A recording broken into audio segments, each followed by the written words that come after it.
Hello, in this video, I will be showing you how to disable Adobe Acrobat DC Auto Update. What you can do first is to go on your Windows icon, type in Task Scheduler, open it. Here, go under Task Scheduler Library, then you find Acrobat, Adobe Acrobat. Right-click it and click on Disable.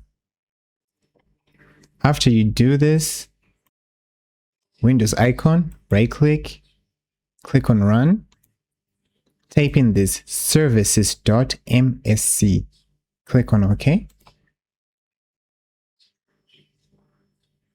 Once this opens, then look for this one where it says Adobe Acrobat Update Service. Double click on this, then you go here, go to Disabled, and Apply, and OK.